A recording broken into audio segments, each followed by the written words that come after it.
দর্শক আপনাদের সবাইকে স্বাগত জানাচ্ছি বিজয়ের মাসে এনটিভির বিশেষ আয়োজন মুক্তিযুদ্ধের বীর ও বীরত্ব গাথা অনুষ্ঠানে। আমি তামজিদ সুমন। বাংলাদেশের স্বাধীনতার পেছনে বীর এবং বীরত্ব গাথা সব গল্প রয়েছে। বাংলাদেশের মুক্তিযুদ্ধে যে অবদান রেখেছিলেন মুক্তিযোদ্ধারা এবং বীর সৈনিকরা, তাদের মধ্যে শুধু বাংলার দামাল ছেলেই নয়, বাংলাদেশের সেনাবাহিনীতে নিযুক্ত বিভিন্ন কর্মকর্তারাও এই যুদ্ধে অংশ নিয়েছিলেন। বাংলাদেশের স্বাধীনতা অর্জনের পেছনে রয়েছে অসংখ্য বীরত্ব আর বিজয়ের গল্প। 1971 সালের মুক্তিযুদ্ধে এমন কিছু স্বপ্নবাদ ছিলেন যারা নিজেদের জীবনের মায়াকে তুচ্ছ করে দেশমাতৃকার মুক্তির জন্য ঝাঁপিয়ে পড়েছিলেন শত্রু মোকাবেলায়। স্বাধীনতা যুদ্ধের এমন একজন বীর মুক্তিযোদ্ধা বীর প্রতীক অবসরপ্রাপ্ত মেজর জেনারেল জামিল উদ্দিন আহসান, যিনি জামিল ডি আহসান নামে পরিচিত। জামিল ডি আহসান বগুড়া জেলার গাবতলী উপজেলায় জন্মগ্রহণ করেন। তিনি 1971 সালে ঢাকা বিশ্ববিদ্যালয়ের ছাত্র থাকা অবস্থাতেই অসহযোগ আন্দোলনে সক্রিয়ভাবে অংশ নেন। স্বাধীনতা যুদ্ধে তাঁর সাহসিকতার জন্য বাংলাদেশ সরকার তাকে বীর প্রতীক খেতাব প্রদান করে। বাংলাদেশ ওয়্যার কোর্সে প্রশিক্ষণ শেষে নিয়মিত মুক্তিবাহিনীর 11 ইস্ট বেঙ্গল রেজিমেন্টে যোগ দিয়ে 3 নম্বর সেক্টরে যুদ্ধ করেন জামিল ডি আহসান। আমাদের সাথে রয়েছেন বীর প্রতীক জনাব জামিল ডি আহসান। আমরা কথা বলবো তার সাথে। জনাব আহসান, স্বাগত এনটিভির এই অনুষ্ঠানে। তো আমরা আসলে আপনার কাছে প্রথমেই যে জিনিসটি জানতে চাইবো যে আপনি আসলে ছাত্রকালীন অবস্থায় কিন্তু মুক্তিযুদ্ধে যোগ দিয়েছিলেন এবং গেরিলা যুদ্ধ করেছেন। আপনি সেই সময় ঢাকা বিশ্ববিদ্যালয়ের ছাত্র ছিলেন। তো ছাত্র অবস্থায় আপনি জামিল ডি আহসান, সেই অবস্থায় আপনি যুদ্ধে যে গেলেন, সেই অভিজ্ঞতার আপনার কেমন? আসলে প্রথমে ধন্যবাদ জানাই যে আজকে এই ডিসেম্বর হচ্ছে বিজয়ের মাস। তো বিজয়ের মাসে বিজয়ের বেশে এই সোহরাওয়ার্দী উদ্যানে, তখন তৎকালীন রেসকোর্স, যেখানে বিজয়ের চূড়ান্ত মহেন্দ্রক্ষণ যেটা ঘটেছিল এই সোহরাওয়ার্দী এই স্থানে, এবং আজকে এখানে এসে কথা বলতে পারছি, স্মরণ করছি সেই বিজয়ের গৌরব গাথা। এটা একটা বিরাট আমার জন্যে গৌরবজনক বিষয়। আপনি যেটা জানতে চেয়েছেন, তখন 71 সালে তো মানে আমরা তখন তরুণ, আমার তখন 20 বছর কেবল রয়েছে। আমরা ঢাকা বিশ্ববিদ্যালয়ের ছাত্র। শুধু ঢাকা বিশ্ববিদ্যালয়ে, ঢাকায় যখন ঢাকাবাসী যারা ছিল তারা সবাই কিন্তু রাজনৈতিকভাবে অত্যন্ত সচেতন ছিলেন। এটা বেশ কয়েক দশক ধরেই ছিল। তারপরে যখন 70-এর ইলেকশনটা হলো, সেখানে একটা ম্যান্ডেট পেয়ে গেছে। বাঙালিরা তখন ভীষণ আশায় বুক বেঁধে আছে যে মেজরিটি বাঙালি তারা পাকিস্তানের শাসন ভারটা পেতে যাচ্ছে। তো সবার মধ্যে একটা ভীষণ একটা অধ্যায় তখন বিরাজ করছে, খুব উদ্বেলিত ছিল।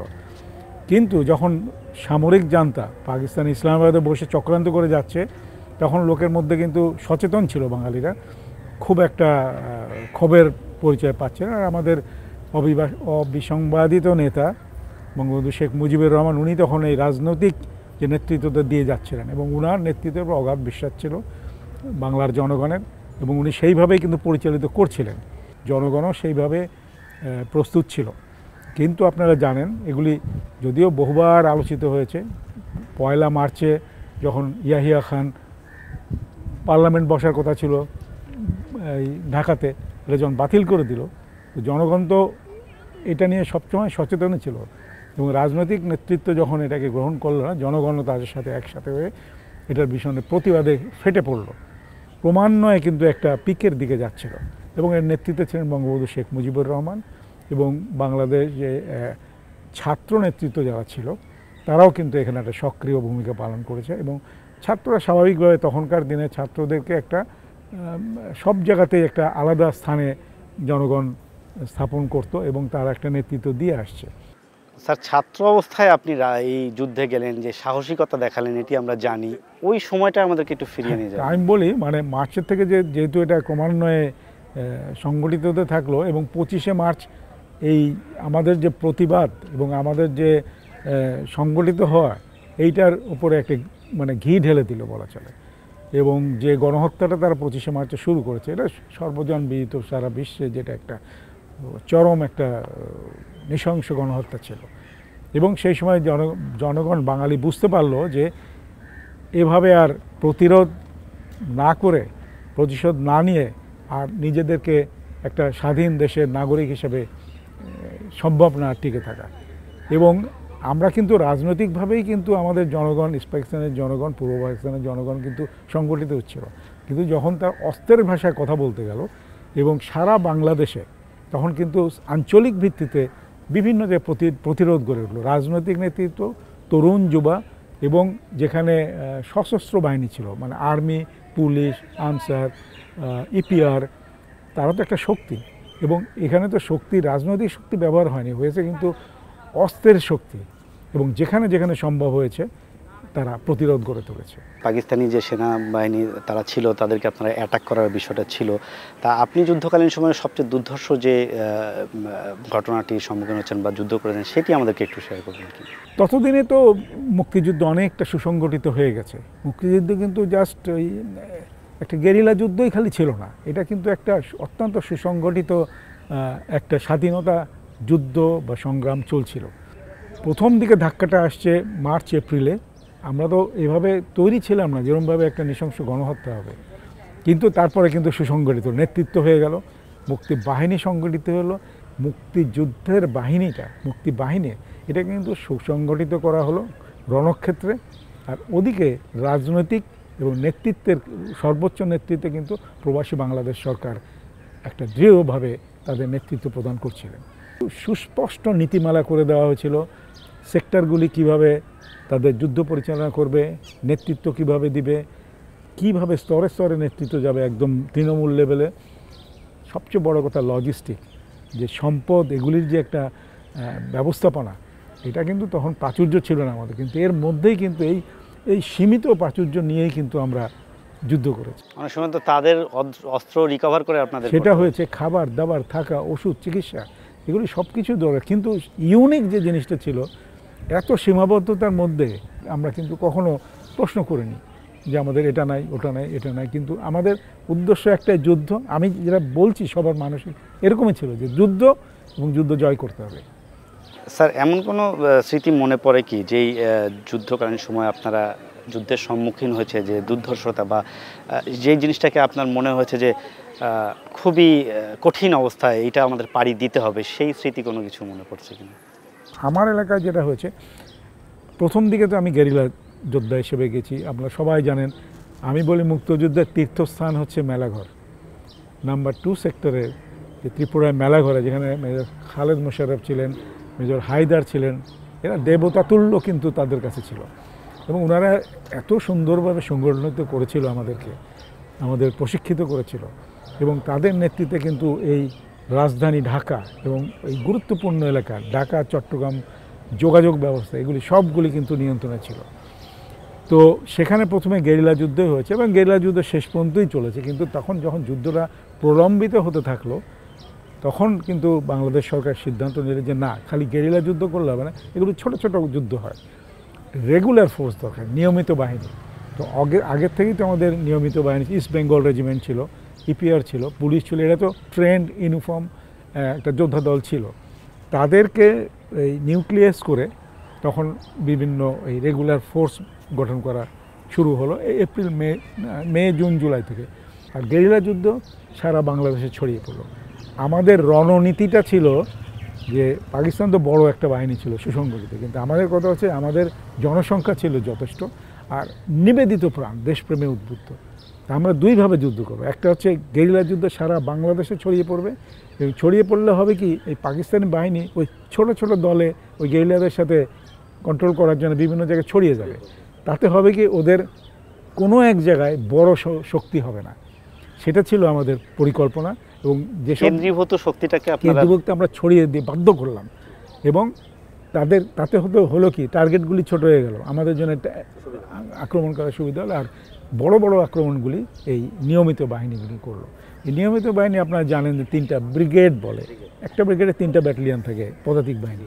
তো এই ব্রিগেড তো আপনারা জানেন যে কি, এ ফোর্স খালেদ মোশাররফের নামে, এস ফোর্স মেজর শফিউল্লাহর নামে, জেড ফোর্স মেজর জিয়ার নামে, এই 3টা ব্যাটালিয়ন হলো। এদের সাথে আর্টিলারি ছিল, গোলন্দাজ বাহিনী। ব্রাহ্মণবাড়িয়া এলাকায় আপনি 7 নম্বর প্লাটুনের সহ 8 নম্বর প্লাটুনে যোগ দিয়ে পাকিস্তানি যে সেনাবাহিনীর একটা ছিল, তো সেটাকে আপনারা হঠাতে বাধ্য করেছিলেন। হ্যাঁ, তো ওই গল্পটা আমি বলি, শালদা নদী একটা রক্তক্ষয়ী যুদ্ধ ছিল একেবারে জুন জুলাই থেকে শুরু করে শেষ পর্যন্ত। শালদা নদী কেন ইম্পর্ট্যান্ট আপনারা যদি দেখেন, কসবা আখাউড়া থেকে রেল লাইনটা শালদা নদীতে ইন্ডিয়ার বর্ডারের সাথে চলে গেছে চিটাগাঙে, আর রাস্তা গেছে ওদিকে ব্রাহ্মণবাড়িয়া থেকে। তো ঢাকা থেকে চিটাগাং এটা কিন্তু পাকিস্তানিদের লাইফ লাইন ছিল, রসদ বলেন, সৈন্য মুভ বলেন, সব কিছু। তো জুলাই মাস থেকে এই রেলওয়ে লাইনটা কিন্তু পুরা মুক্তিবাহিনীর দখলে ছিল, আমাদের দখলে, কে ফোর্সের দখলে। কে ফোর্সের 3টা ব্যাটালিয়ন ছিল, 4 east Bengal, 9 east Bengal, 10 east Bengal. তো 4 আর 9 ছিল এই শালদা নদী কসবা এলাকায়, আর 10 বেঙ্গল ছিল বেলুনিয়া এলাকায়। আপনারা জানেন বেলুনিয়ার ভীষণ দুর্ধর্ষ যুদ্ধ তারা করে গেছে। তো এই শালদা নদী এলাকায় পাকিস্তানি আবার একটা ব্যাটালিয়ন ছিল পাঞ্জাব, 30 পাঞ্জাব। তো এরাও একদম আমরা কিন্তু থাকতাম ওই ট্রেঞ্চের মধ্যে, ওই মাটি গর্ত করে দিনের পর দিন, মাসের পর মাস, রৌদ্র বৃষ্টি এর মধ্যে। আর হচ্ছে কিছু কিছু বাড়ি যারা চলে গেছে বর্ডার ক্রস করে, ওই সব অ্যাবান্ডান বাড়িগুলি। তো সেইখান থেকে আমরা যুদ্ধে যেতাম, মাঝে মাঝে আমরা ওদের ভিতরে চলে যেতাম, রাতের অন্ধকারে গিয়ে ভিতরে অপারেশন করে ওদের ক্ষতি করে আমরা ফেরত আসতাম। তো এরকম একটা অপারেশন করতে গেছি আমরা, এটা হচ্ছে নভেম্বর মাসে 15 তারিখ, তখন কিন্তু রোজার মাস। আমরা ভোর রাত 2টা-3টার দিকে আমরা প্ল্যান করেছি যে আমাদের জায়গা থেকে উঠে আমরা ওদের ভিতরে ঢুকে ওদের ক্ষতি করে আমরা একসময় ফেরত আসবো ভোরের আগে। তো একটা কোম্পানিতে 3টা প্লাটুন থাকে, তাই আমার প্লাটুন, আমারটা হচ্ছে চার্লি কোম্পানি বলে, আমি কোম্পানি কমান্ডার। আমার হচ্ছে 7, 8, 9 3টা প্লাটুন। একটা প্লাটুনে ধরেন 40 জনের মতন থাকে, বাট আমাদের যুদ্ধের সময় আমাদের ছিল আরও বেশি, 50-60 জন। অস্ত্র নানা ধরনের ছিল। তো আমাদের প্ল্যান ছিল যে আমার আঙ্গুলের মতন এরকম সামনে দিয়ে গিয়ে ওদের ভিতরে ঢুকে ওদের ভিতরে যতটা ক্ষতি করে আসবো। তো আমার বামে ছিল 8 প্লাটুন, মাঝখানে 7 প্লাটুন, তার সাথে আমি পাশে 9 প্লাটুন। এখন ওই যে ধান ক্ষেত, অনেক ধু প্রান্ত, ধান ক্ষেত তো ধান কাটা হয়ে গেছে, খোলা জায়গা, কুয়াশা, আমরা কিন্তু সেরই খাইনি। আমরা বেরিয়ে গেছি, বেরিয়ে যাব, ধান ক্ষেতের মধ্যে যখন পৌঁছেছি, খোলা জায়গা কিন্তু, তখন আমার ডান দিকের প্লাটুনটা সামহাও পাকিস্তানিরা বুঝতে পারছে যে এখানে একটা মুভমেন্ট হচ্ছে, আর আমরা মাঝখানে সেন্টার প্লাটুন ওই অ্যাবান্ডান ওই গ্রাম ছিল ওর মধ্যে ঢুকে গেছি। তখন হয়তো পাকিস্তানরা টের পেয়ে ওই ফায়ারিং শুরু করে দিল এবং আর্টিলারি শেলিং শুরু করলো। তারা কিন্তু একদম খোলা টার্গেট, আমরা তো গাছপালার মধ্যে ছিলাম, আর বাম পাশে ওর সাথে আমার যোগাযোগ নাই, আমরা যদিও ওয়্যারলেসে কথা বলছি। তো এবং আর্টিলারি কিন্তু ভেরি ডেঞ্জারাস, যখন ওপর থেকে এসে পড়ে একদম ব্যাপক ক্ষতি করে দেয়। কিন্তু আরেকটা ডেঞ্জারাস এয়ার বার্স্ট বলে, ওটা হচ্ছে আপনার টার্গেটের ওপরে ওরা টাইম ফিক্স করা থাকে, একদম ওপরে এসে বাস্ট করবে, এবং তখন আপনি খোলা জায়গায় থাকেন, ট্রেঞ্চে থাকেন, তখন কিন্তু ব্যাপক ক্ষতি হয়। ওইগুলি মারা শুরু করলো। তখন আমরা দেখলাম যে আমাদের পক্ষে আর আগানো সম্ভব না। তখন আমি আমার ডান পাশে 9 নম্বর প্লাটুনকে বললাম যে আপনি ঠিক আছে, ইটস ওকে, আপনি ফল ব্যাক করেন। অপারেশনটা আমরা পড়েছি, জেনেছি যে বেশ একটা সফল অপারেশন ছিল।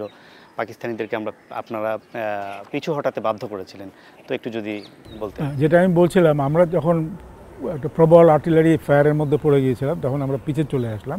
কিন্তু আমার বাম পাশে যে প্লাটুনটা ছিল, ও প্লাটুনটা শালদা নদী একদম পার বরাবর পৌঁছে গেছে, গাছপালা অনেক, ওগুলি তো গ্রাম, তো তখন লোক নাই। এই নদীর জাস্ট ওই পারেই হচ্ছে পাকিস্তানিদের পজিশন, এগুলি সব দেখা যায়, ওদের যে বাংকার, ট্রেঞ্চ, ওরাও তো কয়েক মাস ধরে ধরে বানানো। তো কিন্তু আমাদের ওই প্লাটুনটা ওখানে খুব ভালো অবস্থান নিল। তো আমাদের কাছে যেসব অস্ত্র ছিল, ভারী অস্ত্র বলতে আমরা বলি মেশিন গান, তারপরে মর্টার, যেটা পিছন থেকে আসে, ওটা ব্যাটালিয়ন মর্টার বলে, আর ছোট মর্টারও থাকে আমাদের সাথে। এরপরে রিকোয়েললেস রাইফেল, যেটা ট্যাঙ্ক বিধ্বংসী কামান, আপনারা দেখলেন জিপের ওপর কামানের মতন বসানো, সেটাই সবচেয়ে ভারী। কিন্তু ওখানে তো জিপ চালানো যেত না, এগুলি কিন্তু তখন আমাদের ওই ব্যারেলটা নিতে হতো 5-6 জন মালকোচা মেরে, আর ওটা স্ট্যান্ড যেটা আছে ওটাও ভারী, ওটাও নিত 5-6 জন বাসের উপর নিয়ে। ওইভাবে আমরা ওই ওপেন ফায়ারের মধ্যে আমরা যেতাম। আরেকটা ছিল রকেট লঞ্চার, ওটা হচ্ছে ট্যাঙ্ক বিধ্বংসী, কিন্তু ওগুলি ট্রেঞ্চের মধ্যে দেখে মারা যায়। আর আমাদের সাথে একটা ছিল, আপনারা জানেন, মুজিব ব্যাটারি বলতো, আর্টিলারি, এটা আমাদের নিজস্ব। অন্য জায়গায় ভারতীয়রা সাহায্য করেছে, কিন্তু আমাদের এই 4 বেঙ্গলের সাথে আমাদের নিজস্ব আর্টিলারি ছিল। ব্যাটারি বলতে 6টা কামান বোঝায়, তো আমাদের নিজস্ব ছিল। এরা ফায়ার দিয়ে গেছে, আমাদের ব্যাটালিয়ন মোটর ফায়ার দিয়ে গেছে। আর আমাদের যে এইসব ভারী অস্ত্রগুলি ছিল, আর এর সাথে এলএমজি রাইফেল এগুলি তো ছিল। তো আমরা নদীর পাড়ে গিয়ে ইতিমধ্যে কিন্তু ভোর হয়ে যাচ্ছে, ওরাও আর্টিলারি ফায়ার করছে, কিন্তু কোনোটা টার্গেটে ফেলতে পারে নাই। এবং আমরা দেখে ফায়ার করছি, ওরা দেখে ফায়ার করছে, এবং শুনলে হয়তো হাসি লাগবে, আমরা কিন্তু গালাগালি করতেছি, মানে ওরাও শুনতে পাচ্ছে আমরাও শুনতে পাচ্ছি, যে শালা ভাগ এখান থেকে এরকম বলছে। আবার ওয়্যারলেসের মধ্যে এসে যায় কথাবার্তা। তা আমরা ওদের ওয়্যারলেস শুনতে পাচ্ছিলাম যে তারা খুব প্রেশারের মধ্যে আছে।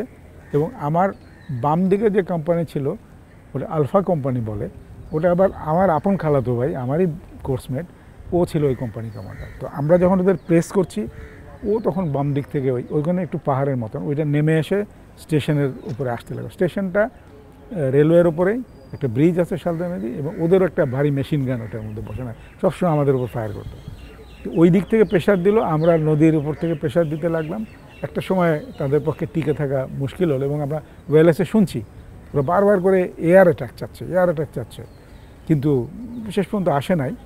এবং একটা স্টেজে আমরা দেখলাম যে ওরা টিকতে পারছে না, ওরা চলে যাচ্ছে, পালায় যাচ্ছে। ওই ইনজুর্ড যারা আছে, আহত যারা আছে, ওদেরকে কান্দে করে ওই রেল লাইনের আড়ালে। তো আমরা তো মাঝখানে নদী, সাথে সাথে যেতে পারছি না। তবে একটা স্টেজে আমরা ঝাঁপিয়ে পড়লাম নদী, শীতকাল যেহেতু পানিটা অনেক নিচে ছিল, কিন্তু ওই ছাত্র ওই পাশে উঠে ওই বাঙ্কারে আমরা সার্চ করতে লাগলাম। কয়েকটা ডেড বডি পেয়েছি, কয়েকজন জীবন্ত পেয়েছি। আর ওরা এটা তখন কিন্তু যুদ্ধ করতে করতে সকাল থেকে কিন্তু তখন দুপুর হয়ে গেছে, 12টা-1টা, সারাদিন ধরে যুদ্ধ হচ্ছে, আমাদের খাওয়া দাওয়া নাই। তো আমরা যেটা দেখলাম যে ওরা যে ফেলে পালিয়ে গেছে, ওরা দুপুরে, রোজার দিন তো দুপুরে ওই সন্ধ্যার খাবারটা বোধহয় তৈরি করছিল। ওই আটার গোল্লা রয়ে গেছে, রুটির ডাল সিদ্ধ রয়ে গেছে, চালের আটা বস্তা, এগুলি সব ওগুলি ফেলে ওরা চলে গেছে। আর অনেক অস্ত্রশস্ত্র, গোলা বারুদ, কম্বল, টেলিফোন, এগুলি অনেক আমরা দখল করে নিলাম। এবং আমরা ক্লিয়ার করতে করতে বিকাল 3টা-4টা বেলা, শীতকাল তো সন্ধ্যা হয়ে যায়। তারপরে আমরা সাথে সাথে একটা বাঁশের সাঁকো করে ফেললাম, এবং ওইখান থেকে ওগুলি সব পিছিয়ে আনতে লাগলো। আমাদের এত বড় একটা অপারেশন আছে। এর আগে একটা খালেদ মোশাররফের নেতৃত্বে একবার অ্যাটাক হয়েছিল অক্টোবরে, কিন্তু যাই হোক সেটা সফল হয় না নানা কারণে। কিন্তু এইটা আমরা সফল হলাম, ওরা ওখান থেকে বেরিয়ে গেল।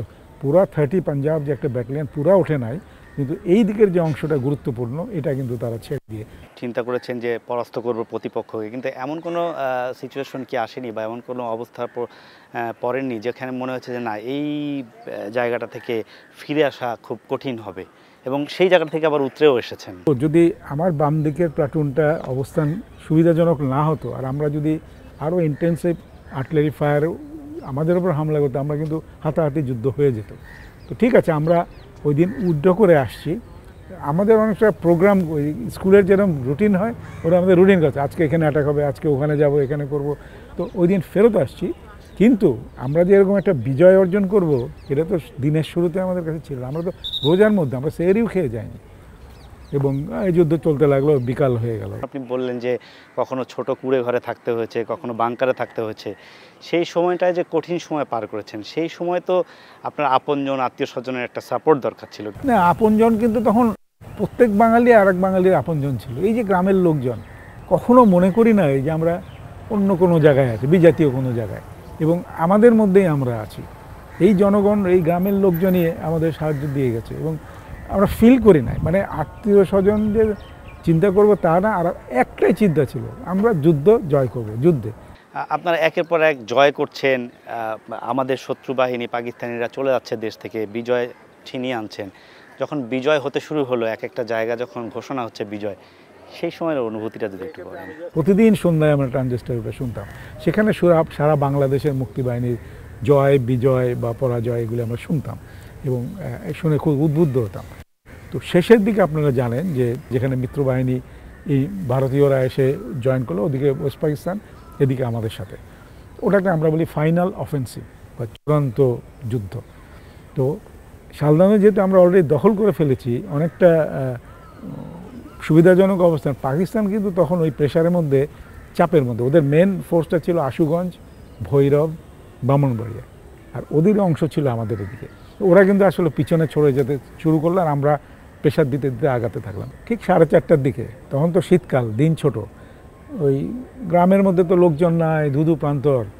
আমার এখনও মনে আছে পরন্ত বিকালে ট্রানজিস্টারে শুনলাম যে সারেন্ডার হয়েছে এইখানে, আজ যেখানে আমরা বসে আছি। তখন আমি থামালাম, আমার কনভয়টা থামিয়ে আমি খালি সবাইকে বললাম যে দেখো, আজকে সারেন্ডার হয়ে গেছে, যুদ্ধ শেষ। আমরা আনন্দের আতিশয্যে সবাই জয় বাংলা বলে উঠলাম, খুব চিৎকার করে উঠলাম, আকাশে ফায়ার করতে লাগলাম, সবাইকে জড়িয়ে ধরে আনন্দের অশ্রু হয়ে যাচ্ছে।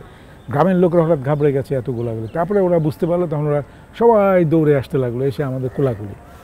ওই একটা সময় অনুভূতি আমি বলবো, এই সারা 9 মাসে আমরা আমাদের আত্মীয় স্বজন বন্ধু বান্ধবের কথা একবার, আমি সত্যি করে বলছি, একবারও মনে আসে নাই ওরা কেমন আছে। আমার আত্মীয় স্বজন তো জানেও না আমি কোথায় আছি, বেঁচে আছি না মরে আছি, কিন্তু যোগাযোগ তো নাই কারো।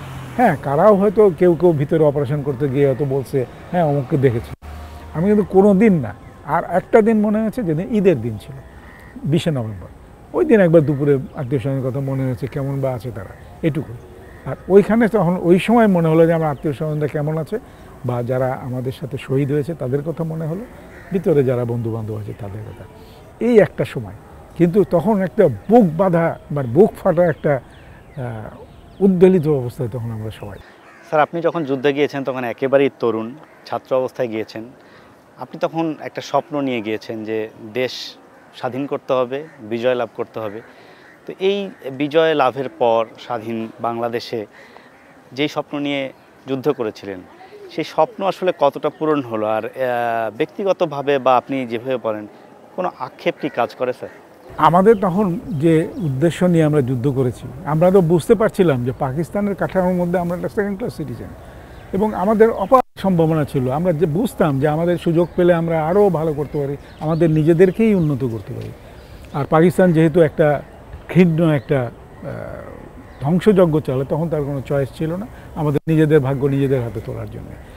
তো সেখানে আমরাই তো শক্তি, তরুণরাই তো শক্তি, এবং সেই জন্য আমরা গেছি। এবং আমার গর্ব ওই জায়গায় যে মাতৃভূমি যখন চেয়েছে আমাদেরকে, আমরা সেই সময় এই মাতৃভূমিকে সাহায্য করতে যেতে পেরেছি, ওইটাই আমার কিন্তু গর্ব, আর কিছু না। আরও হয়তো অনেকে পারে নাই, কিন্তু ওইখানেই আমি গর্ববোধ করি যে আমি দেশ মাতৃকার ডাকে যখন ডাক দিয়েছে, তখন আমি আমার ক্ষুদ্র অবদানটুকু এই দেশের জন্য রাখতে পেরেছি। দেশ কিন্তু একটা বায়বীয় জিনিস, দেশ জাতি অনুভূতি, কিন্তু ওর মধ্যে যাতে কন্ট্রিবিউশন করতে পারছে আর আরও লক্ষ লক্ষ লোকের সাথে, এটাই একটা বিরাট অবদান।